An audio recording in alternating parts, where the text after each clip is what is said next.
ganito uli yung itatanim namin nitong susunod na dry season. Kahit medyo may kamahalan itong seeds na to, at least sulit naman yung pag-aani namin. Kahit na mag-invest tayo rito ng kahit malaki.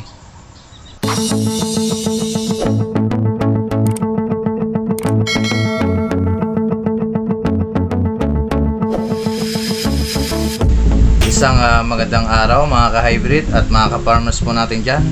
At Lakbay Farm Vlog, nagbabalik muli sa aking YouTube channel. At kung bago ka lang sa aking YouTube channel, huwag mo kalimutang subscribe. Pa-hit na rin po ang notification bell para lagi po kayong updated sa mga bagong uploads at mga videos ko. So ngayong araw mga ka-hybrid ay i-discuss ko po sa inyo yung mga hybrid na po pwede po nating itanim nitong susunod na dry season. So ngayong araw mga ka-hybrid ay at nakita nyo naman mga ka-hybrid o mga ka-farmers natin dyan ay yung nakaraang videos ko ay nakaani po kami ng 246 kaban in just 1 hectare. So yun mga ka-hybrid, ito po yung binhi na ginamit namin na super hybrid rice na NK5017. Pero bago yon mga ka-hybrid ay isa-shoutout ko muna si yung mga masugid natin subscriber, yung palagi po nakaantabay sa ating videos, no? Ayan, si Ted Andrada. Ayan, shoutout sa iyo. Isa ka rin siguro farmer na nanonood sa aking channel. Ayan. Susunod si Bukid Rider. Yan, shoutout sa iyo. Erwin Luarca, yan, palagi po nagko-comment sa akin yan, mga ka-hybrid, na masugid din natin na supporter, no? So sunod si LSS Farm, shoutout sa inyo. Yan, Jojo Oakan, yan, shoutout. Buds TV Mix, ayan, shoutout. John Gabriel, ayan. Yan po, mga masugid nating subscriber na palagi nakatuto. Kung may mga palaging nagko-comment po sa aking channel. So yan, shoutout sa inyo lahat. Yan, sa mga sumusuporta po sa aking channel muli. So ngayon, balik tayo rito sa mga varieties na po pwede po nating itanim nitong susunod na dry season na itatanim natin, no, mga ka-hybrid. So pakisama po rito mga ka-hybrid yung unang-una naming tinanim, itong NK na 5017, no. So kumuha ako ng sample ng kanyang mga uhay, no. So masasabi natin na umaabot po ito ng 350 to 400, no, mga ka-hybrid. Kaya siguro na-reach niya yung ani namin. Isa rin yun, kaya natokso din kami na kunin yung punla na yun dahil ito nga yung kinalabasan, dahil ito medyo dry na dahil hindi ko na nakuha na mga ka-hybrid yung yung mga tillers, yung nakarang vlog ko, may mga tillers doon, di ba, nakikita nyo napakakapal ng kanyang tillers, no, per plant, mga ka-hybrid. So ngayon kumuha na ako ng sample, no, dalawa. So hindi ko na dalawa lang yung talagang nakita kong talagang hindi na kami magtataka sa kanyang pag-ani, no, dahil napakakapal ng kanyang uhay. So ayan, no. So ito kumuha ko ng sample unang-una at ito yung pangalawa. So ayan mga ka-hybrid, try na so nabilad, no. So matagal ko na ito nakuha mga ka-hybrid dahil natukso ako dito, dahil nagtaka ako dito sa kanyang uhay dahil ayan, talagang napakasagana ng kanyang butil, no. Ayan, no. So tingnan niyo yung kanyang uhay, no. Ayan, no. Ayan, mga ka-hybrid, oh.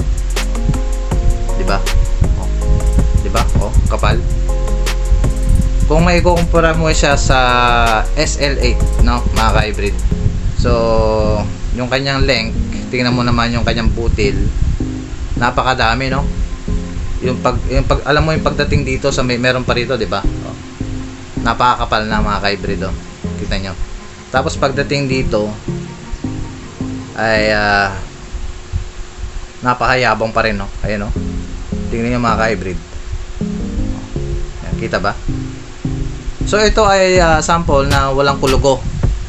Yung iba may kulugo dahil pagka ginanon mo, nag-ano siya, nagmo-moist yung kanyang ano, yung may dust siya, no?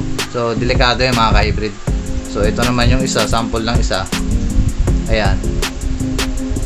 Oh, kita mo naman mga ka-hybrid, oh. Oh, di ba? Mga ka-hybrid. Ayan. Mga pakakapal mga ka-hybrid ng NK. Kaya ito yung kinuha naming binhi. Ayan mga ka-hybrid. So ito ay 40 kilos, no, kinuha namin, no. Pero ang kuha namin dito every ano kasi yan eh. Every 5 kilos kasi yun. Kaya yun. So meron kaming kasukpon na palagi gumagabay sa amin sa pagsasaka. So yun, pag may sinabi kaming protocol, itong gawin mo, yun ang gagawin niya, no? Pagka sinabi naming patag yung kailangan, walang flat, walang umbok, kasi minsan may umbok yung tubig kasi hindi niya hindi niya maabot yun, no? Kailangan flat lang talaga yung pagkakaararo. So yun. So mapusisi po kami, tapos ginamitan po namin mga ka-hybrid ito ng yung 20 by 20 cm, no, na kanyang distansya. So yun, no, ginamitan namin, no, yung talagang susundan na lang yung susundan mo na lang yung nakalagay doon na tinalian, parang may label siya na sukat, talagang nakalatag na doon. Itutusok mo na lang mga ka-hybrid. So yan mga ka-hybrid, na alam na rin siguro ng mga ka-farmers natin yan, no? So ang sukat noon 20 by 20. So yan mga ka-hybrid. Tapos ang ginawa namin doon, talagang patag na patag siya. So yung una namin ginawa ay yung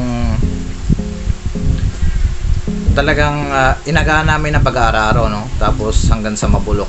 Yung iba kasi hindi pa nag-aararo, no? Hanggang sa siguro 1 month na siyang ganon, talagang bulok, wala nang tumutubong damo. Hindi na rin kami nag-spray ng herbicide. So dahilan para makaiwas din sa gastos. So yung bulok na yon, so yun yung magiging fertilizer din yon mga ka-hybrid. So ngayon, dako tayo rito ngayon sa mga nakita nyong itatanim nyo nitong dry season, no? So yan, pakisama po ito mga ka-hybrid, no? So yan, so makita nyo naman yung ani namin na umabot ng 200 plus, no? Sa NK po yon. So yung pangalawa mga ka-hybrid ay yung Longping 2096 mga ka-hybrid, no? So yun sana yung kukunin namin na itatanim dahil konti lang naman yung diferensya, kasi may nagtry na rito Longping eh. Masarap din yung bigas, no? Masarap yung kanin, malambot. Yun. So ito, susubukan pa rin namin to na tikman, no? Dahil nga sabi nga ng iba, masarap din daw ito. So yung susunod, no, mga ka-hybrid, Longping, no? So mataas din po ang kanyang milling recovery, no? So umabot po ito ng 7 to 13 metric tons per hectare. So i-convert po ito sa kaban na 50 kilos ay umabot po ito ng 200 above, no? Mga 210, 215 o 230 o up pa mga ka-hybrid. So ayan mga ka-hybrid. So yung pangatlo na rekomendado rin, no, mga ka-hybrid, sa dry season, yung talagang naglalaban, yung Pioneering Derby na hybrid, no? Yung po yung mga PH, no? Kung marami po kasing PH eh. Yung PHB73, yan, binigay din sa amin ng DA yan, PHB73. Yung PHB73 muna tayo mga ka-hybrid, no? So mataas din ang kanyang milling recovery. So inaabot lang ito ng 8 to 15 metric tons per hectare, no, mga ka-hybrid. So umabot din po ito sa 50 kilos na 200 din, na umabot din ng 250 per hectare na ito mga ka-hybrid. So yung PHB73, masarap po ang kanyang kanin. Yun yung po yung Mestizo 13 na tinatawag, no, na delisyoso.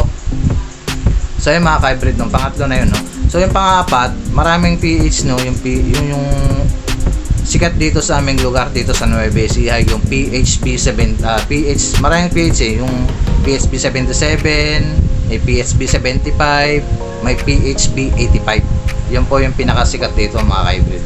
So yun po yung talagang umaabot po ng 300 ang ano nun, ang inaani po no sa isang hektarya. So napakabango po ng kanyang kanin nun. Pagka kayo po ay titikim nun, para po kayong kumain ng parang may pabango yung kanin na yun, no? Pagka yun na ay nalasahan nyo yung PHB 85. So yan. So dako tayo sa SL naman tayo mga ka-hybrid, no, na pwede nating itanim na nitong dry season na talagang hitik din to sa ani, no. Yung talagang mayabong, talagang hindi rin to nagpapatalo. Yung po yung SL20. So yun, meron ako nabalitaan dito mga ka-hybrid, umanin ng 280. Ayan, 280 to 300 kabans per hectare mga ka-hybrid, no. So yan, pakisama rin sa itatanim po nito dry season mga ka-hybrid yung SL20. So yan. So sama nyo rin sa susunod na dry season yung SL19, no mga ka-hybrid. Tsaka yung SL8. Yan mga ka-hybrid. Kung gusto nyo naman ng bentahan, talaga yung SL8, no. Yung talagang mabigat at talagang parang halos ganito rin yung kapal nung SL8 eh. Pero hindi katulad nito, talagang lumalaban talaga yung kanyang bunga dito sa baba. So yung SL8, yung dito sa part dito, talagang nakita ko yung bunga niya, eh talagang napakakapal dito sa part ng taas, mga ka-hybrid. Yan. SL8 at SL19 mga ka-hybrid. So ngayon, pakisama din yung SL12 mga ka-hybrid. Ngayon kung meron kasi yung bilihan kasi dito, nagkakaubusan mga ka-hybrid, no? Minsan walang SL12, SL19 wala. Yung kalimitan dito sa yung mga pinagbibilan namin dito sa sukin namin agriculture supply at sa DA, yan po yung mga SL8 lang. Minsan limited stock po yung mga PH po, yung mga yan, derby po, ano mga ka-hybrid. Kung tayo po ay bibili ng mga certified seeds, doon po talaga sa mismong suki nating agriculture, no. Doon marami pong mga suki, marami po silang mga seeds doon na po pwedeng may tatanim natin na kahit ano pong seeds yun, kahit mapa SL8, SL19, SL20, SL12 at meron pang SL68 po ata yun mga ka-hybrid. Yung SL68, yun po yung matibay sa BLB. Yan, matibay sa sakit, matibay sa hangin, yan mga ka-hybrid, no. So hindi rin nagpapatalo yung meron pang SL7 eh mga ka-hybrid, makapal din yun, limited stock lang yun. So talagang napakakapal din po ang kanyang mga mga kanyang uhay, no mga ka-hybrid. So yan ang mga ka-hybrid, yung mga nire-recommend ako sa inyo dahil marami na po ako ritong na-encounter na ganong tanim, kasi hindi ko sila na iba-vlog dati kasi hindi minsan sabay, minsan yung panahon kasi hindi natin masasabi, ulan, talagang hindi ko na nakukuhanan na i-update para sa inyo mga ka-hybrid. So susubukan natin na yung mga yung mga kakaiba, no, yung mga SL brand, yung mga PH, mga Longping, yan po mga ka-hybrid. Pwede rin yung itanim mga ka-hybrid, yung di ba nasabi ko yung Longping 2096, yung 937, no, tsaka yung 534. So yan, rekomendado yan, talagang maani po talaga ito mga ka-hybrid, yung mga Longping 937 at saka yung Longping 534. So yan mga ka-hybrid. So ito po ay talagang kailangan po rito, kahit irrigated po ito, no, gustong gusto po ito ng mga Longping natin, no. Ang problema lang sa mga Longping, naninilaw po ang kanilang dahon, no. So bakit po kaya ganun yun, no? Kasi minsan talagang bago tayo magtanim mga ka-hybrid sa ating area, ay kailangan po muna natin magpa-soil analysis. Kaya minsan siguro namumula yung tanim natin Longping dahil hindi natin na-check yung soil natin kung sobra po ba ng nitrogen, potassium, mga kung ano-ano dyan na mga synthetic na ilalagay natin dyan sa ating palayan, no. So yan mga ka-hybrid, sana may natutunan ka rito sa mga itatanim mo nitong susunod na dry season. Yan. Maraming salamat po muli sa mga sumusuporta at walang sawa ninyong pagsuporta sa aking channel. At mag-iingat po tayo. God bless.